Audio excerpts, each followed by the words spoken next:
बिहार में विधानसभा चुनाव से ठीक पहले कई युवाओं की एंट्री हो रही है। इस इन युवाओं में तेजस्वी यादव तो पहले से ही हैं, चिराग पासवान भी कतार में हैं। इसके अलावा प्रशांत किशोर को भी युवा चेहरे के तौर पर देखा जा रहा है। प्रशांत किशोर की यात्रा बिहार में खूब चल रही है। चिराग पासवान ने कहा है कि बिहार में उनको चुनाव लड़ना है। किस सीट पर लड़ेंगे अभी तक ये तय नहीं हुआ है, लेकिन इतना तय है कि वो बिहार में चुनाव लड़ेंगे। और इसके लिए सवाल बहुत बड़ा ये है कि क्या चिराग पासवान केंद्रीय मंत्री की पद से इस्तीफा देंगे। ये भी जो तमाम विपक्षी पार्टियां हैं वो सवाल खड़े कर रही हैं कि चिराग को अगर बिहार में विधानसभा का चुनाव लड़ना है तो इस्तीफा दे, और इस्तीफा देकर आकर बिहार में काम करना चाहिए, बिहार में रहना चाहिए। तेजस्वी यादव बिहार के तमाम क्षेत्रों में घूम रहे हैं। कार्यक्रम उनके खूब लग रहे हैं, चाहे वैवाहिक कार्यक्रम हो या फिर कोई निजी कार्यक्रम हो, कार्यकर्ताओं से मिलना हो। इसके अलावा जो जातियों की जो रैलियां हो रही हैं बिहार में, उसमें तेजस्वी यादव की भूमिका ज्यादा देखी जा रही है। आपने देखा कि किस तरीके से तेजस्वी समय समय पर सरकार को घेर रहे हैं। नीतीश कुमार को बता रहे हैं कि वो अचेत अवस्था में है। नीतीश कुमार को बिहार में किसी चीज से कोई मतलब नहीं है, वो भी ये बता रहे हैं। बिहार को अधिकारी चला रहे हैं, इसका दावा तेजस्वी यादव कर रहे हैं। अब नीतीश कुमार के बीमार होने की बात जब सामने आती है तो एक बात सामने आता है कि नीतीश के बाद जेडीयू के अंदर कौन होगा। जेडीयू में क्या नीतीश का कोई वैकल्पिक नेता है? क्या नीतीश कुमार की कुर्सी संभालने के लिए या फिर उनकी पार्टी संभालने के लिए कोई ऐसा नेता जो उनकी पार्टी के अंदर काम कर रहा है? कोई कुर्मी नेता क्या नीतीश कुमार की पार्टी जेडीयू को संभाल सकता है? ये अपने आप में एक बड़ा सवाल है। कुर्मी नेता की बात जब आती है तो नीतीश कुमार के बेटे निशांत की चर्चा होने लगी है, और निशांत कुमार के राजनीति में एंट्री होने की चर्चा पिछले लोकसभा से ही होने लगी। निशांत कुमार कल्याण बिघा से लेकर कई कार्यक्रमों में देखे गए हैं।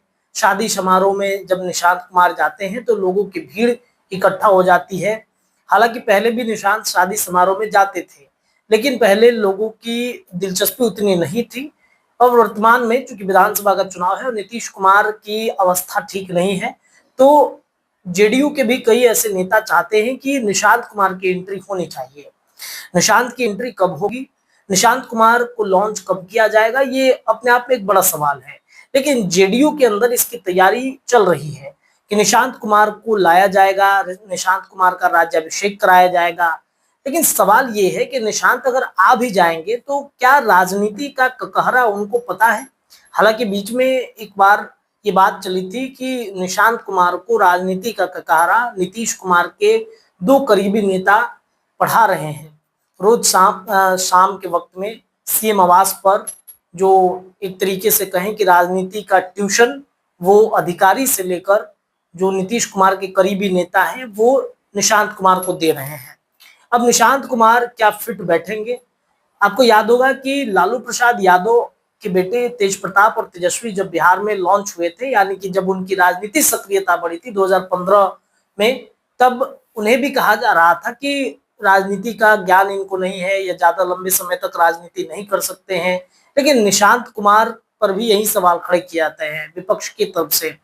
लेकिन निशांत कुमार चूंकि राजनीतिक परिवार से आते हैं, उन्होंने अच्छी पढ़ाई लिखाई कर रखी है, तेजस्वी पे कई आरोप लगते रहते हैं, तो निशांत के लिए कितना बड़ा चैलेंजिंग होगा ये तो आने वाला वक्त बताएगा। लेकिन उनको राजनीति का ककहरा सीएम आवास पर पढ़ाया जा रहा है, और निशांत जिस तरीके से बोलते हैं, जो उनकी सक्रियता होती है मीडिया में बयान देने की, और जो उनका लहजा होता है, वो अपरिपक्वता नहीं दिखाता है। वो ये दिखाता है, ये दर्शाता है कि निशांत परिपक्व है राजनीति में आने के लिए।